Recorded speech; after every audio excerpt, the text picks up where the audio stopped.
Hello everyone, welcome to my channel. This is Preeti और आज के इस वीडियो में हम हाइपोथायराइडिज्म के बारे में बात करने वाले हैं। पिछली वीडियो में हमने थायराइड ग्लैंड और उसके फंक्शंस के बारे में देखा था और इस वीडियो में हम हाइपोथायराइडिज्म के बारे में बात करने वाले हैं। तो हाइपोथायराइडिज्म में क्या होता है, मेनली आयरन डेफिशिएंसी हो जाती है, आयोडीन डेफिशिएंसी हो जाती है और थायराइड हार्मोन की डेफिशिएंसी हो जाती है।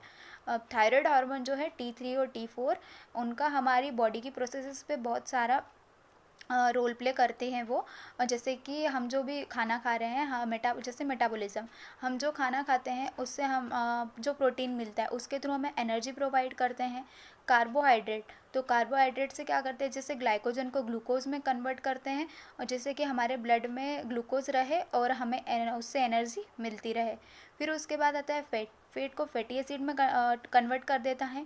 तो उससे क्या होता है, हमारे जो सेल्स है और टिश्यूज़ है उनके डेवलपमेंट में वो हेल्प करते हैं। उसके बाद हमारे नर्वस सिस्टम, स्केलेटन, इनकी भी नॉर्मल ग्रोथ और डेवलपमेंट के लिए T3 T4 हार्मोन जो है बहुत ज़रूरी है। तो ओवरऑल अगर हम देखें कि T3 और T4 हार्मोन की कमी हो रही है, डेफिशिएंसी हो रही है, तो वो हमारी पूरी ओवरऑल बॉडी की जो प्रोसेस है उसे स्लो डाउन कर देता है।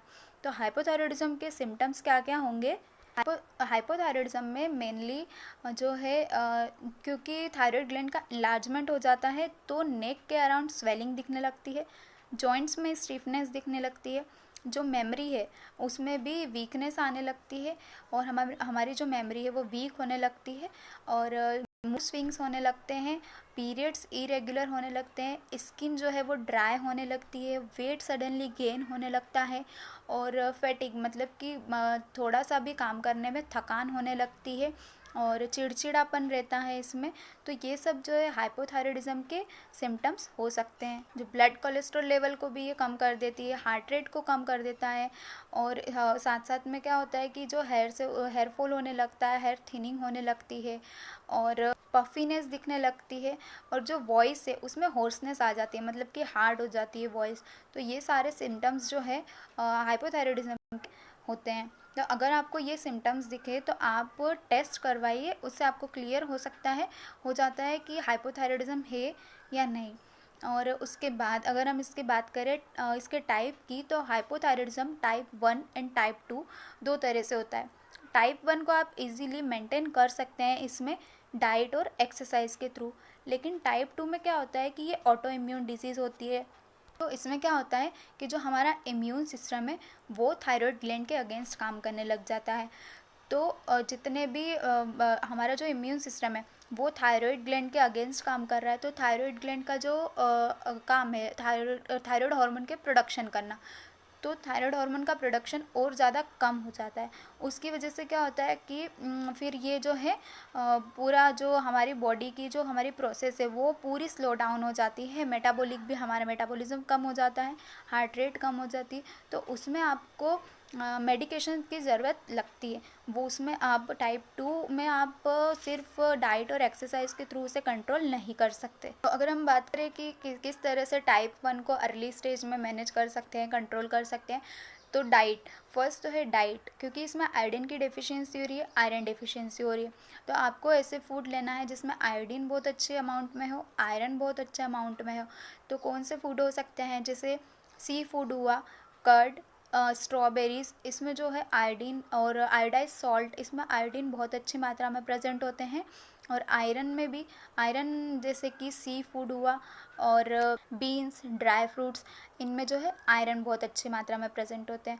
तो ये आयोडीन और आयरन रिच फूड क्या करेंगे, T3 और T4 हार्मोन के प्रोडक्शन में हेल्प करेंगे, जिससे कि क्या है कि आपकी बॉडी प्रोसेसेस जो हैं वो धीरे धीरे सही होने लगेगी। और जो है इसमें क्या क्या अवॉइड करना चाहिए फूड, तो जो जिसमें गोइट्रोजन प्रेजेंट होता है। गोइट्रोजन क्या होता है कि जो थायराइड ग्लैंड को कुछ ऐसे फूड होते हैं जिसमें गोइट्रोजन प्रेजेंट होता है। गोइट्रोजन जो है थायराइड ग्लैंड के फंक्शन को प्रिवेंट करता है, तो उसकी वजह से क्या है कि T3 T4 हार्मोन का प्रोडक्शन कम होने लगता है। तो आपको ऐसे फूड अवॉइड करना है जिसमें गोइट्रोजन प्रेजेंट हो, लाइक कॉबेज, कॉलीफ्लावर और रेडिश, टर्निप, इन सबको आपको अवॉइड करना है क्योंकि इनमें गोइट्रोजन प्रेजेंट होता है। अब अगर हम मेडिकेशन की बात करें तो अगर आप एलोपैथी मेडिसिन ले रहे हैं, अगर आप अर्ली स्टेज में हैं, आप पहले से या आप लेटर स्टेज तक आ गए, आप में बहुत सारे कॉम्प्लिकेशन डेवलप हो गए, तो आप पहले से ही अगर एलोपैथी मेडिसिन ले रहे हैं तो हाइपोथायरॉयडिज्म या थायराइड में क्या होता है कि इनकी एलोपैथी मेडिसिन जो है लाइफ लॉन्ग लेनी ही पड़ती है। तो अगर उसके साथ में आप होम्योपैथी ट्रीटमेंट स्टार्ट करेंगे तो होम्योपैथी में हाइपोथायरॉयडिज्म का बहुत अच्छा ट्रीटमेंट है। और धीरे धीरे जैसे आप किसी हम अच्छे होम्योपैथी डॉक्टर के पास जाएंगे, आप अगर आप उसका ट्रीटमेंट स्टार्ट करेंगे तो धीरे धीरे जो है वो एलोपैथी मेडिसिन के डोजेस कम होते जाएंगे और फिर कुछ टाइम बाद आपको मेडिसिन लेने की भी ज़रूरत नहीं पड़ेगी। एलोपैथी मेडिसिन जो है कम्प्लीटली बंद हो जाएगी और आपका जो थायराइड लेवल है वो भी बहुत हद तक मैनेज हो जाएगा। और इस तरह से आप होम्योपैथी मेडिसिन की हेल्प से हाइपोथायरॉयडिज्म को कंट्रोल कर सकते हैं। तो कुछ होम्योपैथी मेडिसिन है जो हाइपोथायरॉयडिज्म में बहुत अच्छा वर्क करती है, जैसे कि कैलकेरिया का 200, थायरोडिनम 30, आइडम 30, ये सब जो है हाइपोथायरॉयडिज्म को कंट्रोल करने में बहुत अच्छा वर्क करती है। तो लेकिन आपको कभी भी सेल्फ मेडिकेशन नहीं करना है। आपको हमेशा या चाहे होम्योपैथी हो, चाहे आयुर्वेदिक हो, चाहे एलोपैथी, आपको डॉक्टर से कंसल्ट करने के बाद ही मेडिसिन लेना स्टार्ट करना है। तो ये था हाइपोथायरॉयडिज्म और उसके सिम्टम्स क्या क्या होते हैं। और अगर आपको ये वीडियो अच्छी लगे तो प्लीज़ लाइक शेयर करना ना भूलें और मेरे चैनल को सब्सक्राइब करें ताकि इस तरह की नॉलेजेबल और हेल्पफुल वीडियोस आपको मिलती रहे। And thank you for watching.